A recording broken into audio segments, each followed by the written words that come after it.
Hello class, welcome back बच्चों। लो प्यारे बच्चों, स्टार्ट कर रहे हैं लेक्चर। तो लास्ट लेक्चर में हमने आपसे बातें कर ली हैं बेटा लेंडिंग ऑफ फंड की, मतलब लोन की, ठीक है ना। और होपफुली बेटा बात क्लियर भी हुई होगी आपको लोन की।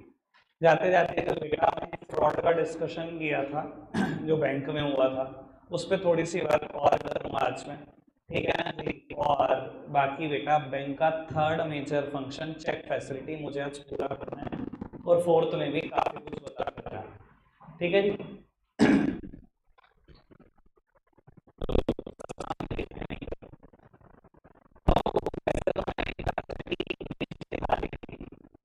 और होपफुली मैंने आपको कहा था अच्छे से देख भी आना, चेकबुक भी दिखाना सारे, ठीक है जी। आज डिटेल डिस्कशन करेंगे बेटा चेक्स के ऊपर। पीएचडी होनी चाहिए, जो जो टॉपिक होता जा रहा है ना बाबू, उसके बाद तो आपको लगना चाहिए मेरे से बड़ा कोई मास्टर नहीं है इसका, ठीक है। आज चेक में सीखने को बहुत कुछ मिलेगा आपको, एक नंबर मजा आएगा आपको इसमें। बाबू चेक देखने में कैसा होता है, पहले अब थोड़ा सा ये बात समझो। बाबू किसी भी बैंक का चेक होगा, किसी भी बैंक का चेक ज्यादातर में सेम ही फीचर होते हैं और सेम ही जगह पर होते हैं। सबसे पहली बात बाबू, यहां पर लिखी होती है डेट, देन बेटा लिखा होता है पे टू, देन लिखा होता है बेटा अमाउंट, उसके बाद बेटा यहाँ अमाउंट इन नंबर्स, सिग्नेचर की जगह। ये मेन फीचर हैं। इसके अलावा दो बातें मैं और ऐड कर देता हूं जो मुझे लगता है आपको जाननी चाहिए।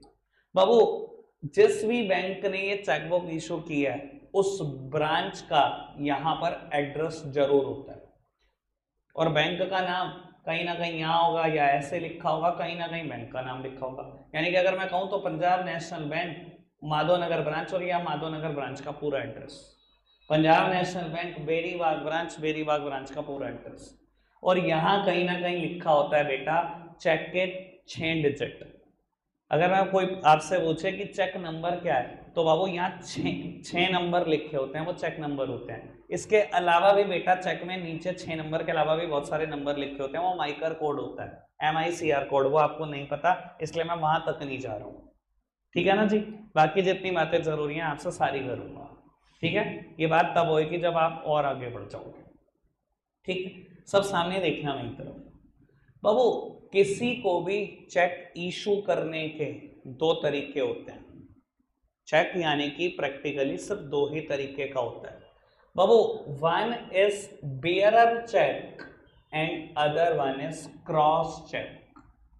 बाबू चेक दो तरीके के होते हैं, बियरर चेक और क्रॉस चेक। ये बहुत आराम से समझना, क्योंकि बिजनेस में ना आप देख लोगे बहुत जल्दी इन दोनों चेक्स को बहुत जल्दी देख लोगे।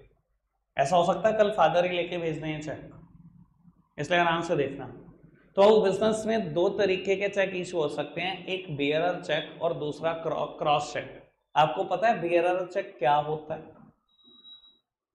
नहीं पता, किसी को भी नहीं पता ना, बहुत बढ़िया, इससे अच्छी तो कोई बात ही नहीं हो सकती। अब मैं बताता हूँ बेटा फुल पेज पर, आराम से सुनना बेटा।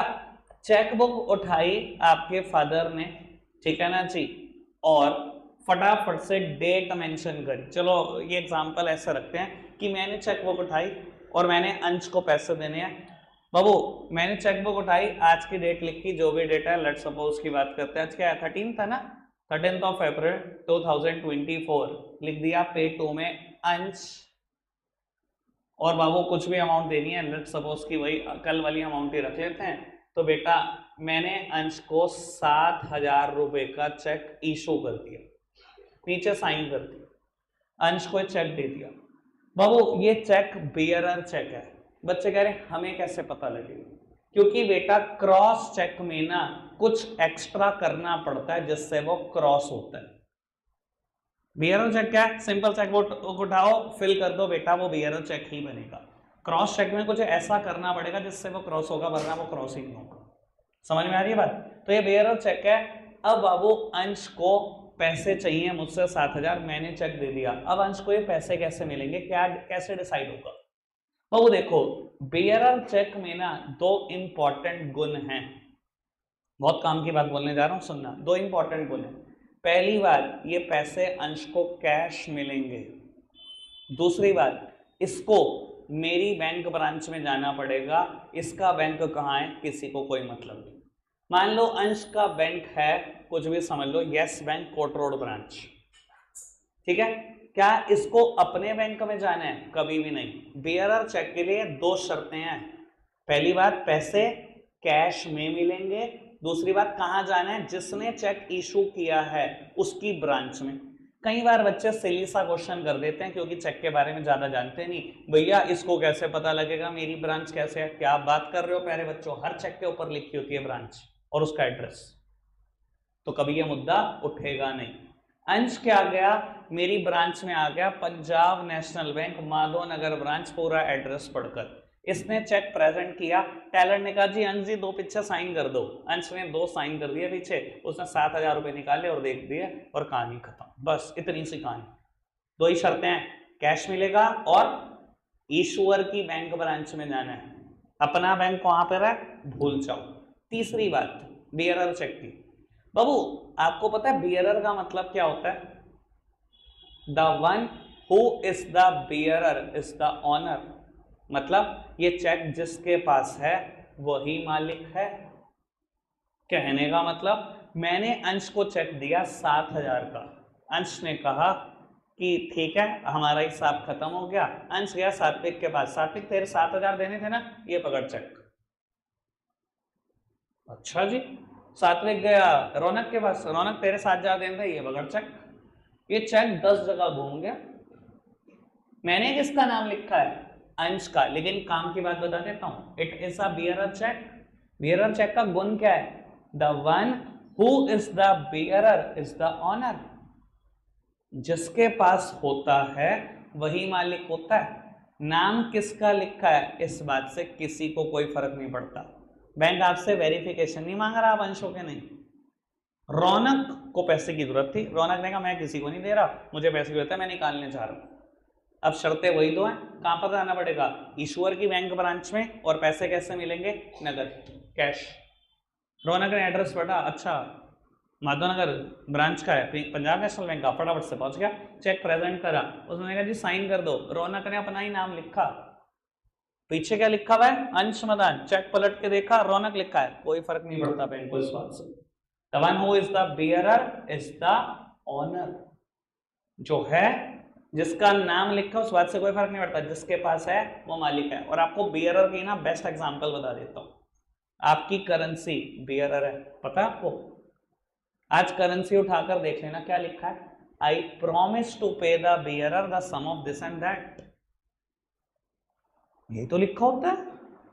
कभी देखा नहीं क्या करेंसी पे? बचपन में तो बहुत शौक होता था, कह रहे अंग्रेजी समझ ही नहीं आती, और वो देख लेना यही लिखा होगा, I promise to pay the bearer the sum of ₹500। अगर वो 500 का नोट है, 10 का है तो 10 रुपीज। और एक बात बताऊं, करेंसी बियरर इसका मतलब समझते हो? अगर आज मेरी जेब से 500 का नोट गिर जाए और कोई उठा ले, मैं पूरी जिंदगी केस लड़ दूं, मैं साबित नहीं कर सकता ये 500 मेरे हैं। जिसके पास है वही मालिक है। अब बच्चों के दिमाग में क्वेश्चन उठेगा, क्या भैया बियरर चेक में फ्रॉड हो सकता है अगर मेरी जेब से चेक गिर जाए? सर हो सकता है, बड़ा इजी है।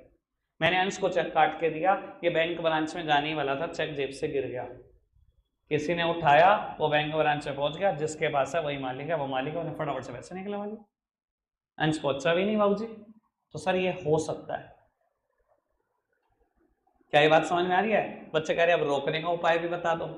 वैसे तो मेरा ये काम है नहीं, पर अगर आप पूछ रहे हो तो मैं बता देता हूँ। इस केस में अंश सिर्फ एक ही काम कर सकता है, जिसने चेक इशू करा उसको कॉल लगाए, मतलब मुझे, कि भैया चेक गिर गया मुझसे, स्टॉप पेमेंट लगा दो।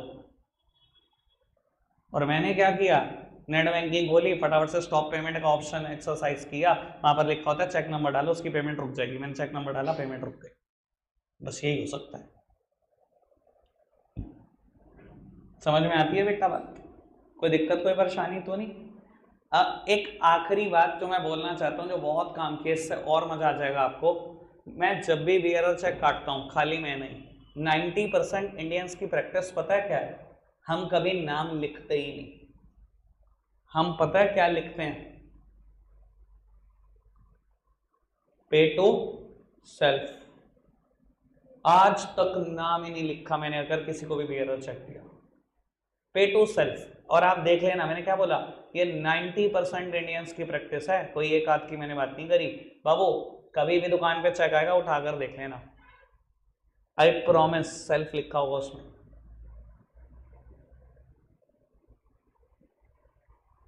क्लियर हो मैं इस बात को लेकर? कोई दिक्कत कोई परेशानी तो नहीं? आगे बढ़ाएं बेटा बात को। बिहेवियर चेक के सारे गुण पता लगे, टोटल 3 है। पैसे कैश मिलते हैं, ईश्वर की बैंक ब्रांच में जाना पड़ता है, the one who is the behaviour is the owner, जिसके पास है वो मालिक बन जाता है ऑटोमेटिकली। नाम किसका लिखा है कोई फर्क नहीं पड़ता, हमारी करेंसी भी बिहेवियर है। क्लियर बात? आगे बढ़ाएं बात को। बाबू अब क्रॉस चेक की बात करने जा रहे हैं, डबल मजा आना चाहिए बेटा, सब सामने देखते रहेंगे। मैंने बाबू दोबारा से वही एग्जांपल लिख दिया है, ठीक है ना जी, ताकि बात क्लियर रहे। बाबू मैंने चेक काट दिया, अब चेक को क्रॉस करने के ना कुछ अलग अलग रास्ते हैं, 3 रास्ते हैं चेक को क्रॉस करने के, आपकी इच्छा है कोई सा भी यूज कर लो। बाबू ये जो कॉलम दिख रहा है ना टॉप में लेफ्ट साइड, ये जो टॉप लेफ्ट साइड आपको दिख रही है ना, यहां से क्रॉस होता है चेक। कैसे? 3 रास्ते हैं। अगर मैं यहां पर एक पैरेलल लाइन खींच दूं तो भी क्रॉस हो जाएगा। कितने रास्ते हैं टोटल? 3। ये पैरेलल लाइन खींच दूं तो भी क्रॉस हो जाएगा। पैरेलल लाइन खींच के एक बात लिख दूं, अकाउंट पे, तो भी क्रॉस हो जाएगा। ये क्या होता है अकाउंट पे? इसका मतलब होता है इसके पैसे अकाउंट में ही पे करना, ठीक है जी।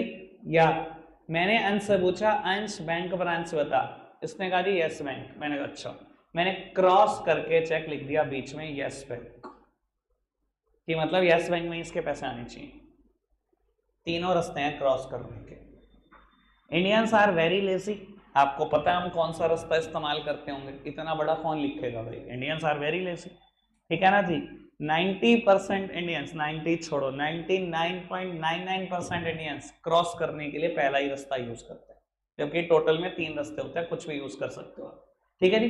तो अगर मैंने ये 2 लाइनें खींच दी, आपको बता देता हूं, आपको लग रहा होगा क्या ही हो जाएगा, सारे गुण बदल के सारे चेक के। अभी तक ये बिहेवियर चेक था, अब ये क्या हो गया क्रॉस चेक। क्रॉस चेक बनते ही ना सारे के सारे गुण उल्टे हो गए। अब क्या होगा जी, अब सुनना काम क्या, पैसे कैश नहीं मिलेंगे, अंश के बैंक अकाउंट में ही जाएंगे। इसको मेरी ब्रांच में नहीं आना, अपने बैंक की ब्रांच में जाना है, और जिसका नाम है अब वही मालिक है। तीनों के तीनों उल्टे हो गए।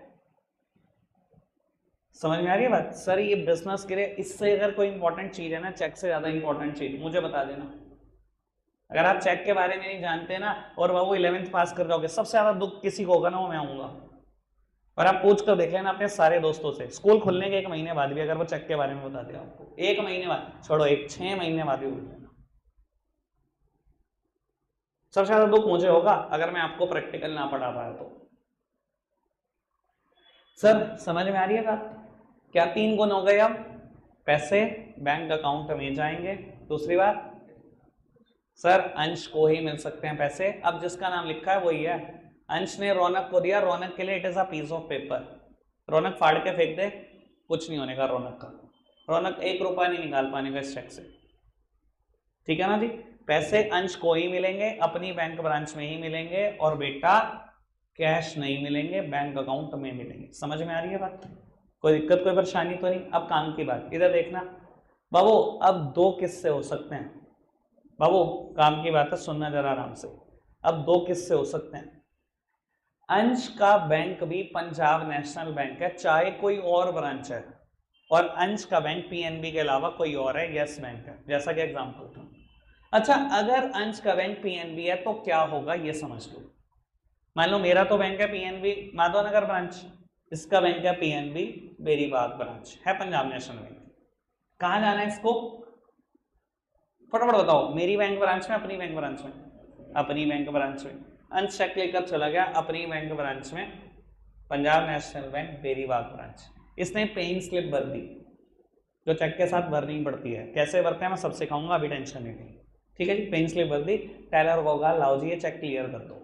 एक बात बताओ, वो जो बैंक ऑफिशियल बैठा है वो पीएनबी बैंक का सर्वर चला सकता है कि नहीं? भाई अगर पीएनबी में बैठा है, पीएनबी का सर्वर नहीं चला सकता तो और किस बैंक का चला सकता है? पीएनबी का सर्वर चला सकता है। उसने फटाफट से चेक से डिटेल उठाई, मनीष कालरा का अकाउंट खोला, उसने देखा पैसे हैं सफिशिएंट हैं, उसने साइन मैच करे, ठीक है ठीक है, चेक की डेट देखी, चेक स्टेल तो नहीं है, बासी तो नहीं है। बासी चेक किसको बोलते हैं? अगर चेक 3 महीने से पुराना है तो वो क्लियर नहीं हो सकता। उसने देखा डेट भी आज की, पैसे भी हैं, चेक भी मैच करता है, ओ सॉरी साइन भी मैच करते हैं। उसने एक बटन दबाया से टक, एंटर दबाना बस उसको, मेरे अकाउंट से 7,000 रुपए उड़ गए, अंश के बैंक अकाउंट में 7,000 रुपए प्लस हो गए, सिंगल सेकंड। ये बैंक ब्रांच से बाहर भी नहीं निकला होगा, इसका मैसेज आ गया होगा your account has been credited with 7,000 rupees, और मेरे पास मैसेज आ गया होगा your account has been debited with 7,000 rupees.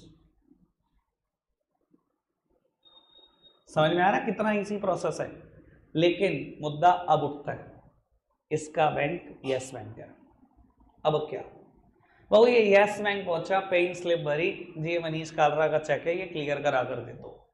अब एक बात बताओ, ये टेलर के पास ले गया कि ये तो फटाफट से ना क्लियर कर दो। उसने कहा जी मैं यस बैंक के एम्प्लॉय हूँ, मैं पंजाब नेशनल बैंक का सर्वर चलाकर नहीं देख सकता उसके खाते में पैसे है कि नहीं, ये उसके साइन है कि नहीं। तो इसने पूछा जी अब क्या होगा? इसने कहा जी ये चेक क्लियरिंग के लिए जाएगा, 36 घंटे लगेंगे, मतलब 1.5 दिन। आप घर जाओ, चेक ड्रॉप बॉक्स है उसमें चेक डाल जाओ। इसने वहां चेक डाल दिया। बैंक में लगभग 2 या 3 बार चेक ड्रॉप बॉक्स खुलता है पूरे दिन भर में, ठीक है। इसने सुबह 9:30 बजे चेक ड्रॉप बॉक्स में डाला, उन्होंने 12 बजे चेक ड्रॉप बॉक्स खोला, जो चेक आए थे उसको स्कैन करके आरबीआई की वेबसाइट पर डाल दिया। आरबीआई सबको पता है क्या होता है, आज की तारीख में सारी की सारी चेक की क्लियरिंग, जो इंटर बैंक चेक होते हैं उसकी क्लियरिंग आरबीआई की वेबसाइट से होती है। यस बैंक ने चेक लगा दिया, पीएनबी माधवनगर को ऑटो मैसेज जाएगा उस वेबसाइट से, वो जब देखेंगे तो चेक करेंगे मनीष के खाते में पैसे हैं, साइन सेम हैं, स्कैन करके चेक अपलोड करना पड़ता है उस वेबसाइट पे, पैसे हैं, साइन सेम है, डेट सेम है, तो चेक क्लियर हो जाएगा। वो इन्फॉर्मेशन भेजेंगे यस बैंक को, मेरे खाते से 7,000 कटेंगे, इसके खाते में आ जाएंगे। लेकिन इस प्रोसेस में 1.5 दिन लगता है। 1.5 दिन समझते हो? अगर मैंने आज सुबह लगाया होगा 13 अप्रैल को, तो 14 अप्रैल को रात को 8 बजे के लगभग मैसेज आएगा अंश के पास कि चेक क्लियर हो गया। कुछ मेरे निकम्मे बच्चों का क्वेश्चन हो सकता है, रात को 8 बजे कौन सी बैंक ब्रांच खोली थी जो मैसेज आ गया? मेरे प्यारे बच्चों, क्लियरिंग प्रोसेस पूरे 24 घंटे चलता है, तो एक सिली क्वेश्चन होना नहीं चाहिए दोबारा, ठीक है जी। दूसरी बात, आप बड़े लक्की हो कि क्लियरिंग को 1.5 दिन में होते हुए देख रहे हो। मैंने क्लियरिंग पता कितने दिन में देखी हुई है? जब मैं आपकी चेयर पे बैठा था 11th क्लास में, तो आउट स्टेशन के चेक 15 दिन में क्लियर होते थे। यानी कि अगर मैं सूरत से सामान खरीद लाया और सूरत चेक दे आया, आउट स्टेशन का चेक हो गया ना, सूरत के लिए सहारनपुर का चेक, 15 दिन लगते थे क्लियरिंग, 15 दिन। यानी कि उस टाइम पर बिजनेस में कोई आदमी चेक एक्सेप्ट ही नहीं करता था। मतलब गवर्नमेंट जितना मर्जी ठीक है कि चेक से धंधा करो, करेगा कौन धंधा भाई? 15 दिन में चेक क्लियर होते हैं। सूरत बैठा आदमी पागल थोड़ी है, आपको सामान दे देगा, 15 दिन बाद पैसे आएंगे उसके खाते में। तो सरकार ने इस सिस्टम को इतना फास्ट कर दिया है कि आप 1.5 दिन देख पा रहे हो। और यकीन मानना, आज मैं रिकॉर्ड कर रहा हूँ ये बात, मैं यही क्लिप काट कर भेजूंगा आपको, आपके ग्रुप में बता रहा हूँ। 2 साल रुक जो, आपकी 12th बीतेगी नहीं, मैं आपको दिखाऊंगा सेम डे में चेक क्लियर हो रहा होगा, सिर्फ 3-4 घंटे में। सर सेम क्लिप भेजूंगा, मैं अभी बोल रहा हूँ आपको, मैं दिखाऊंगा आपको जिस लेवल पे सरकार लगी हुई है। क्लियर है बात? समझ में आ रही है? क्या पूरा चेक सिस्टम क्लियर हो गया कि नहीं हो गया? अब आपको इस बियरर चेक क्या होता है, क्रॉस चेक क्या होता है? अगर मैं आपके सामने चेक रख दूं, बता दोगे बियरर चेक है या क्रॉस? बता दोगे उसके गुण, उसके फीचर? पक्की बात? अब अनपढ़ों की तरह बिहेव करना बंद कर देना घर पे। अगर कोई चेक है तो पापा को बताना क्या क्या क्वालिटी है इसके अंदर, पापा को भी नहीं बताऊंगी इतनी जितनी आप बताओगे। क्लियर है बात? आगे बढ़ जाएं बेटा बाबू। अब मैं आगे बढ़ रहा हूं बैंक के चौथे फंक्शन की तरफ। मैंने क्या कहा था, टोटल कितने? 5। पहला समझ में आया था? कि बैंक डिपॉजिट एक्सेप्ट करता है। Saving bank, current account, FD, RD, MODS. Bank loan देता है, बैंक ओडी। ओवरड्राफ्ट को प्यार से बोलते हैं बैंक ओडी। सीसी लिमिट मतलब कैश क्रेडिट लिमिट और बैंक लोन। और चेक मैंने यहाँ दो बता दिए, बियरर और क्रॉस। ठीक है, आगे बढ़ जाएं बेटा। बैंक का fourth major function is fund transfer. और यहाँ और मजा आ जाना चाहिए बाबू, बैंक का fourth major function is fund transfer. पहले मैं इसकी जरूरत बता दूं, क्योंकि जरूरत नहीं लगेगी तो आपको लगेगा समझना ही बेकार है, तो जरूरत जा रही हो। बाबू आप शहीदगंज में एक दुकान ऑन करते हो, ठीक है ना, और वहाँ साड़ियाँ बेचते हो, आपका धंधा है साड़ियाँ बेचने का। आपका सामान आता है सूरत से, कल वाला एग्जाम्पल है, सूरत से सामान आ रहा था आपका, हर बार वहीं से आता है। आज आपने सुबह सोचा कि 4 बजे वाली ट्रेन पकड़ूंगा, 10 बजे तक दिल्ली, 12 बजे की फ्लाइट पकड़ के 2-2:30 बजे सूरत, शॉपिंग करूंगा, रात को फ्लाइट पकड़ के दिल्ली, ट्रेन पकड़ूंगा, आ जाऊंगा घर। ये आपका प्लान है, ठीक है। 3:45 बजे, ये 3:30 बजे आप उठे, आपको लगा कि यार तबीयत सेट नहीं है, आज जाना ठीक नहीं रहेगा, पर आपको ये भी था at the same point of time की दुकान पे सामान बिल्कुल खत्म, कि ग्राहक को बेचना हो तो सामान नहीं है, कोई वैरायटी नहीं है मेरी दुकान पे। आप बहुत परेशान, पर आपने एट द एंड डिसाइड करा कि 1.5 दिन का सफ़र है सारा, कि नहीं जाते, ठीक है ना। उस पर्सन को कहेंगे कि वो सामान बेच दे, ठीक है। आप गए नहीं, 10 बजे सो के उठे, आपने अपने सप्लायर को कॉल लगाई कि सर ये 1.5 करोड़ का ऑर्डर है, बस भिजवा देते फटाफट से। उसने कहा जी क्या बात कर रहे हो, 1.5 करोड़ का सामान उधार भेज दो, पैसे दे दो, अभी कराओ अकाउंट में जमा भी ले लो। आपने कहा एक काम करता हूँ, मैं मेरा एक दोस्त आ रहा है, चेक भिजवा देता हूँ। आपने कहा जी देखो कल आप चेक भिजवाओगे, मैं लगाऊंगा परसों रात तक वो क्लियर होगा, उससे अगले दिन सामान भेज दूंगा। आपने कहा जी क्या बात कर रहे हो, 6 दिन में ग्राहक को खाली थोड़ी बेचूंगा, अब मैं चेक भेज देता हूँ कल ही, आप जरा भिजवा देते हैं सामान। ना जी ना, ऐसा सिस्टम नहीं है हमारे यहाँ, एडवांस पैसे आते हैं तो हम सामान बेचते हैं। उसने साफ मना कर दिया। समझ में आ रही है दिक्कत, समझ में आ रही है दिक्कत, समझ में आनी शुरू हुई। आपने कहा चलो एक काम करता हूँ सर, मैं पहली बात मैं सर बोल रहा हूँ, आप कर नहीं पाओगे काम। आपने कहा जी मैं ना एक काम कर रहा हूँ, 1.5 करोड़ रुपए कैश लेके जा रहा हूँ, आप अपना अकाउंट नंबर भेजो, आपके अकाउंट में डाल के आ रहा हूँ कैश। देखो पहली बात आप ये कर नहीं पाओगे, क्योंकि आप देखो बड़े सोचने की बात है, आज का जमाना और कैश, वो भी 1.5 करोड़, मतलब ये बैग भर के जा रहा है 1.5 करोड़। देखो कितनी गंदी नजरों से आप देख रहे हो, ऐसे ही दुनिया आपको देखेगी। ठीक है ना बाबू, कोई छोड़ देगा 1.5 करोड़ कैश? सर आपके अंदर हिम्मत है ले जाओगे? पहली बात तो आप बैंक तक ले जाओगे नहीं, दूसरी बात अगर आप ले भी गए सर दोनों मर जाओगे, आप भी और वो भी। 1.5 करोड़ रुपए कैश डलते ही एक एंट्री लगेगी, टक, पता लगा अगले दिन दोनों का इनकम टैक्स का नोटिस, टक टक। ये 1.5 करोड़ रुपए नगद कहां से आया घर के अंदर एक दिन में? सर ना तो वो बचेगा ना, कैशलेस इकोनॉमी में कोई नहीं बचेगा। समझ रहे हो ना बात? अब आओ इस चीज का सॉल्यूशन क्या है, मेरी तरफ देखो, इस चीज का सॉल्यूशन क्या है। अभी सूरत मुझे पैसे भेजने हैं और अभी वहां से सामान चलवाना है, चेक जा नहीं सकता, चेक उड़ के थोड़ी जाएगा, कोई आदमी जाएगा, अभी तो 1 दिन लगेगा, अगले दिन पहुंचेगा, अगले दिन चेक लगेगा, 1.5 दिन में क्लियर होगा। कैश आप उसके खाते में जमा नहीं करा सकते, 1.5 करोड़ रुपए रकम है, कोई 20,000 रुपए रकम नहीं है कैश जमा करा दो। सर सॉल्यूशन क्या है? सॉल्यूशन तो मैंने पहले ही लिख दिया था, प्रॉब्लम बाद में इंट्रोड्यूस कर। तो बाबू फंड ट्रांसफर कर दो। आप बैंक को ये तो कह सकते हो मेरे खाते में 2 करोड़ पड़े, 1.5 करोड़ काट सीधा सूरत पहुंचा, बिल्कुल एट वंस सर पहुंचेंगे, ऐसा ही होगा। अब क्या होगा आराम से सामने देखो। तो बाबू फंड ट्रांसफर भी 2 तरीके से होता है इंडिया में, ठीक है। ये टॉपिक आज खत्म नहीं हो पाएगा, मैं टाइम देख पा रहा हूँ, ठीक है ना, लेकिन सुनना बहुत आराम से, क्योंकि बहुत तगड़ी बात है और आज एक्स्ट्रा बात भी बताई जाएगी एक और। बाबू फंड ट्रांसफर 2 तरीके से होता है, एक का नाम है आरटीजीएस और दूसरे का नाम है नेफ्ट। मैं तो कह रहा हूं प्यारे बच्चों, एक बार अपने मुंह से बोल कर देखो, ये आरटीजीएस कितना अच्छा लगता है, बोलो आरटीजीएस। अच्छा लगा आपको बोल के?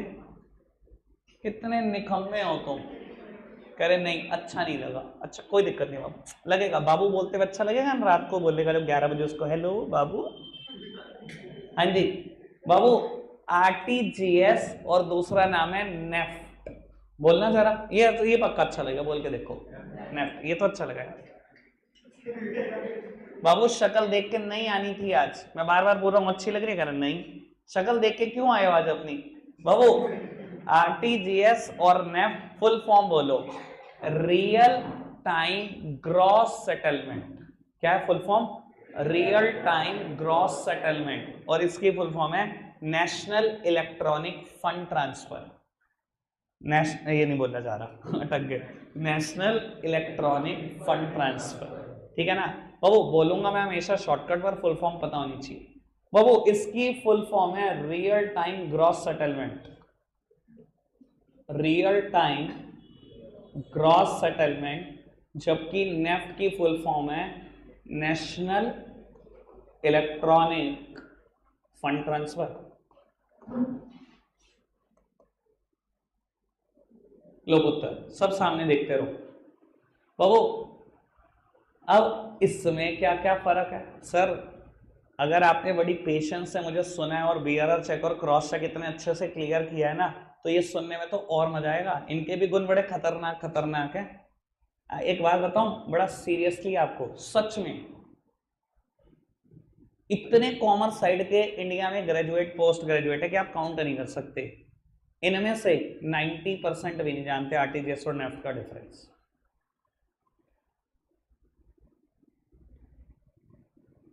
और इससे ज्यादा मेरे पास शब्द नहीं है बताने के लिए। जितने भी बैंक के पास कस्टमर है ना इंडिया में, जितने भी बैंक के पास जितने भी कस्टमर है, उसका 90% नहीं जानते कि आरटीजीएस और नेफ्ट में फर्क क्या। इससे बड़ी बात नहीं कर सकता आपको, ठीक है जी। आराम से सुनना और समझना बाबू। लिखा हुआ है पहले मेरा वर्ड सिर्फ 2 वर्ड पर है, मेरा फोकस, और उसके बाद बेटा फोकस अगले 2 वर्ड पर है। पहले मैं बात करने जा रहा हूं बेटा रियल टाइम की। रियल टाइम की इंपॉर्टेंस समझना बेटा। आरटीजीएस हमेशा 2 लाख रुपए से ज्यादा के लिए यूज की जाती है, और नेफ्ट फैसिलिटी का इस्तेमाल अप टू 2 लाख रुपीस तक होता है।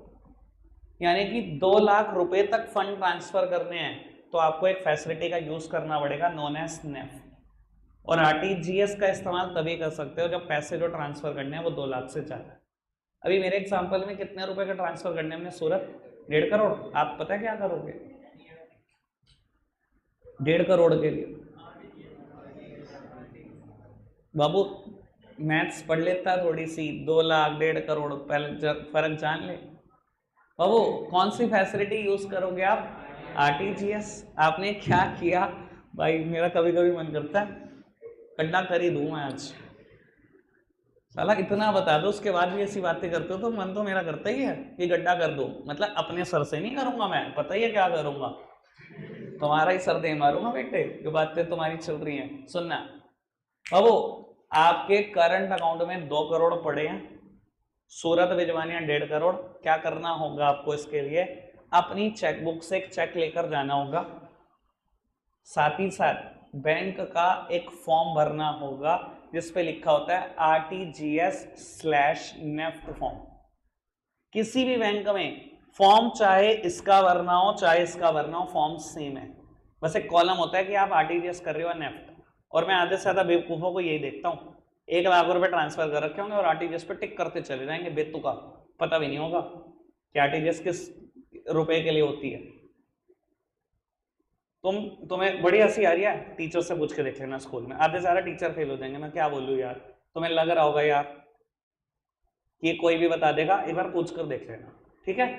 तुम्हें उस दिन विश्वास हो जाएगा। पहली बात तो यहाँ तक टीचर को पहुंचने में अभी बेटा 4 महीने लगेंगे, कोई शुरू ही नहीं करने का 4 महीने से पहले टॉपिक बाबू। और पूछ कर देख लेना, सच है बात बेटा।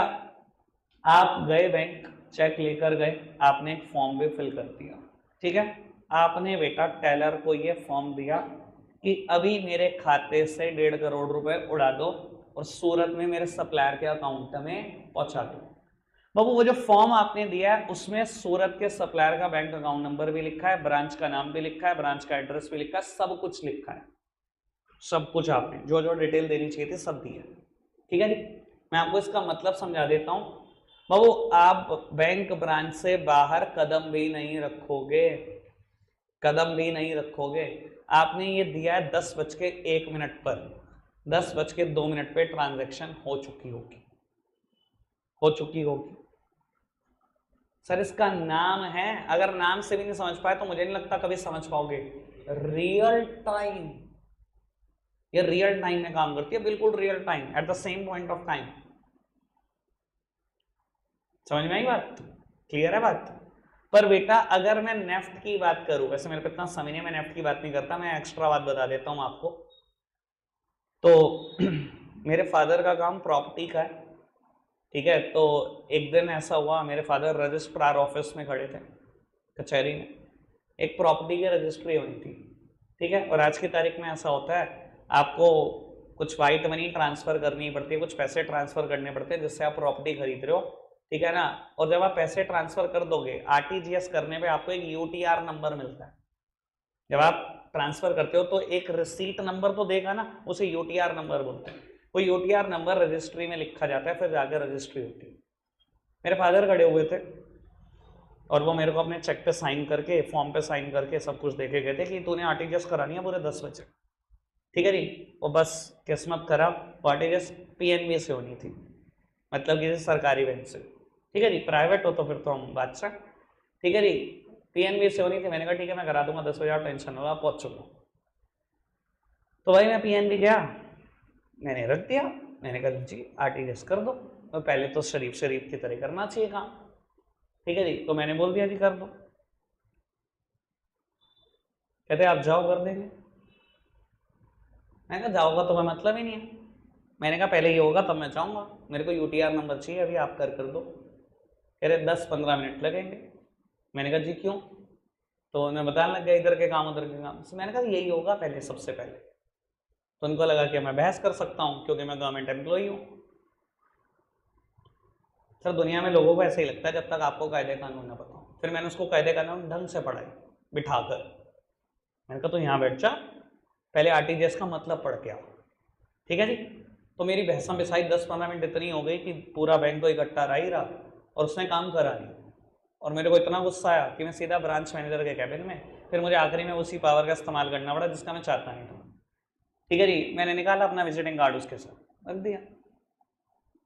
मैंने कहा ये आरटीजीएस नहीं कर रहा, अब या तो इसका एम्प्लॉय कोड मुझे दे दो, मैं इसकी नौकरी अभी खा जाऊं, या ये अभी आरटीजीएस करेगा। ब्रांच मैनेजर को आखिरी में मजबूर हो गया खुद आरटीजीएस करनी पड़ी, मुझे अपने कैबिन में बिठाकर, सिंगल सेकंड में आरटीजीएस हो गई और यूटीआर नंबर मेरे हाथ में आ। तो ये मतलब होता है रियल टाइम का, ठीक है ना। लेकिन मैं बेवकूफ़ी बता देता हूं, इसमें लोग गलत होते हैं, बैंक उस चीज के मजे उठाता है। जब आरटीजीएस का फॉर्म मैं आपको दिखाऊंगा, कल दिखाऊंगा पक्का, तो उसमें ना क्लियरली मेंशन होता है आरटीजीएस के फॉर्म में कि आपने किस टाइम पर ये बैंक को फॉर्म दिया। एक आदमी नहीं होगा जो टाइम भरता होगा, बस यही चीज बैंक को एडवांटेज देती है। आपने पूरा फॉर्म भरा, साइन साइन करके बैंक छोड़ा है कि आरटीजीएस बैंक कर देगा, बैंक इस चीज का फायदा उठाता है, आपने टाइम नहीं लिखा ना। अब क्या होगा, बैंक ने मान लो 11:15 बजे एम्प्लॉय को टाइम लगा, उसने 11:15 बजे फंड ट्रांसफर करे, इसके ऊपर लिख दिया 11:14, मतलब बंदा मुझे देखे 11:14 पे, क्या मैंने 11:15 फंड ट्रांसफर कर दिया। इसी चीज के बैंक एम्प्लॉय मजे लेते हैं, क्यों? आपको आधे अधूरे नियम पता होते हैं, आप काम पूरा करते नहीं। आप काम पूरा करो, उस पर लिख के जाओ 10 बजे, मैं भी देखता हूँ कैसे नहीं होते, कैसे ना आप नियम बता दोगे सामने वाले को। समझ में आती है बात? चलो मैं आपका ज़्यादा टाइम ना लेते हुए आरटीजीएस का फॉर्म आज ही दिखा देता हूँ, ठीक है। 2 मिनट का ब्रेक फिर कर लेंगे, पहले आरटीजीएस का फॉर्म आप देख ही लो,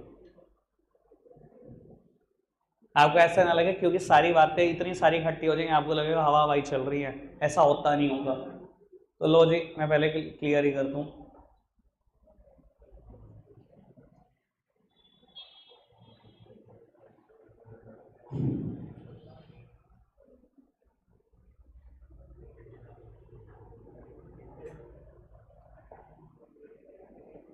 मैं HDFC बैंक यूज करता हूँ, तो HDFC के बारे में बहुत ज़्यादा बता सकता हूँ।